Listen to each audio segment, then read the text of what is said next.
Matt Rule is finally gone. What's going on, everyone? Trust the Buzz here. If you're new to the channel, I make daily Charlotte Hornets content, so if that interests you, make sure you go ahead and hit that subscribe button down below. If you cannot tell by the thumbnail title of this video, in today's video, we're going to be talking about different ways the Charlotte Hornets could still have a successful season. Now, by successful season, I don't mean they'll have a winning record. I don't mean they'll make the playoffs. I don't even mean they'll make the play-in.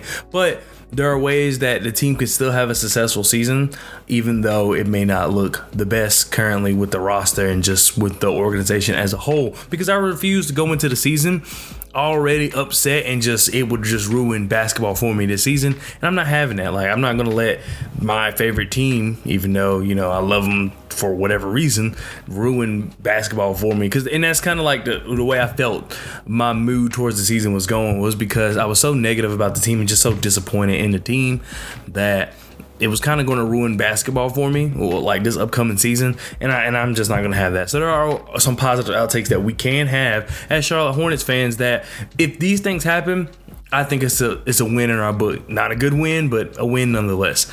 So one thing I want to say is embracing the tank would be obviously the best bet.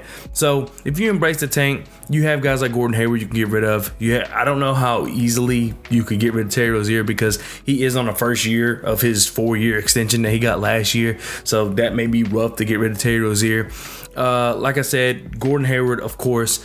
There are other guys as well, like PJ. If you don't plan on paying him, which I really messed that up, but if you don't plan on paying PJ, he could go. There are some other guys in the mix as well, and just play the young guys. So if you embrace the tank, this draft class is really deep. So not everybody's Victor Wembanyama, not everybody is Scoot Henderson, but there are a lot of other guys that fit Charlotte Hornets needs that are in this draft class. And like I said, this draft class is very talented. So even if you don't get one or two, I think tanking, especially the way the roster is currently constructed, I think that's the best way. I feel like as though you'll still get some quality talent at the 3rd, 4th, 5th, 6th, whatever pick. So also, a lot of people keep coming on the channel saying, haha, y'all don't own your 1st round pick, but we do.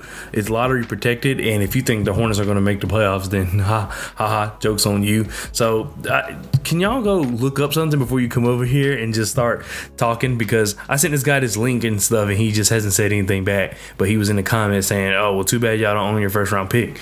So it is what it is. Anyway, another way the Charlotte Hornets can still have a successful season is if we see growth from all the young guys, everybody, including LaMelo, but he's going to kind of have his own segment because, why not? But if you see growth from James Bouknight, even though it has not looked the best for him this preseason, but if you see growth from him, if you see growth from Bryce McGowan, who has looked good in the preseason in his limited minutes, I think that's a win. If you see growth from Mark Williams, Kai Jones, all those guys, I think that is a win nonetheless, just because of the fact that these guys can round out your roster. So these guys may not be superstars one day. These guys may not be all-stars one day. However, when you do, this is completely hypothetical, but let's just say the Charlotte Hornets do get Victor Wembanyama. So you have LaMelo, Victor Wembanyama, and then let's say Kai Jones doesn't end up being no all-star, but he ends up being pretty good. That's a good round out piece that you have. He's not going to be a starter, but he can provide significant minutes off the bench at the center position, especially for Victor Wembanyama, who, you may want to not maybe go full speed with him just because of the fact that how tall he is and things like that. Especially early in his career, you might not want him to be in blowout games, if that makes any sense. And I'm not saying that's going to happen, but I'm just saying that could be a good depth piece. Same with Mark Williams. That could be a good depth piece. Bryce McGowan, that could be, I think Bryce McGowan, the way he's playing, eventually one day he could be a starter, so you can put him alongside LaMelo. James Bouknight could also be, a starter. We saw what he can do last year. He's struggling this year, but I think it's more mental than anything, and I think he can get out of that. But seeing him develop, he may not be a superstar, he may not be an all-star, but he could be a valuable 6th man that plays defense. I think James Bouknight does a good job playing defense, a decent job. He makes young player mistakes where he'll let a guy cut and things like that, but however, his own ball defense and just his ability to play defense is there. So that could be a good piece if he's not a superstar. So these are guys that you can sign, and they may not be the all-stars you wanted them to be or superstars you wanted them to be, but they can be valuable pieces to a bigger picture. So if the Hornets get Victor Wembanyama, so you have LaMelo, Victor Wembanyama, and then a couple of other guys, you can fill in these young guys who probably aren't going to be, worth that much considering how, their career started off, unless they just take a huge jump.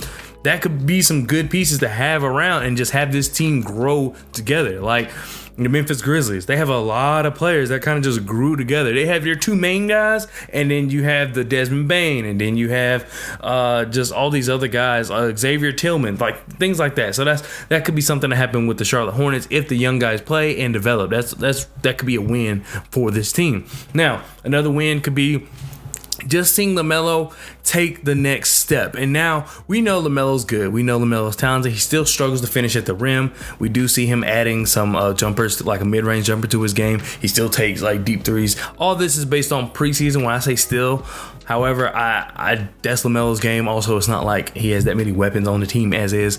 But what I really mean by taking a step is that, let's say this team's horrible, right? Let's say that he just doesn't have any help, but he does really well. You would hope that puts the organization in gear to be like, I'm guaranteed that LaMelo can be whatever reserve they may have about LaMelo. And I can tell you they have reserve about him. Why? I'm not 100% sure, but you would think that the reason that this team there's two reasons. So either one, there's something about LaMelo that they just don't feel right about him, so that's why they haven't really built around him or be in a rush to build around him. Or two, they made all these decisions to extend Terry Rozier, sign Gordon Hayward. The Miles Bridges thing they can't control, but refuse to get it back. Like, they're basically just trying to save face. That could be the other reason of we don't want to correct our mistake, because if we correct our mistakes, it shows that we were wrong. And I'm not sure if that's what it is. I mean, it just could be a lot of different things. But anyway, if LaMelo takes a huge jump, whatever way that may be, so either naturally he just explodes and then the team helps him and then we make the playoffs or whatever, anything that can happen, you would hope that the front office sees that and be like, we need to build around this guy now. And that's just what you would hope for. So these are different ways the Charlotte Hornets can still have a successful season. Like I said, it may not be successful in terms of, oh, they made the playoffs, they even made a play-in, oh, they don't look as bad as we thought. I mean, that could be another success actually. But it's just different ways you can look at the franchise, or you can look at the end of the season and be like, okay, so they're making a step in the right direction. And that's currently where we are. Is that where I want to be? No. Is that, I'm pretty sure you don't want to be there either. However, that is currently where we are, and I refuse to have this team in their lack of just initiative to ruin basketball and ruin just the season for me. So those are things you have to look for, is just look at if the young guys get better. Look at LaMelo taking the jump. I highly doubt Steve Clifford will be the coach next year. One, because he didn't sign up for a rebuild, and two, it's just, I don't know. I just don't feel it, especially considering it was an option deal. So like they don't have to bring him back after this year. It's just, I don't see him being back. But as long as the young players are developing, LaMelo's doing his thing, and then maybe they embrace the tank, I feel, and if the young players are developing, then you can most likely assume that they're embracing the tank. That's a successful season.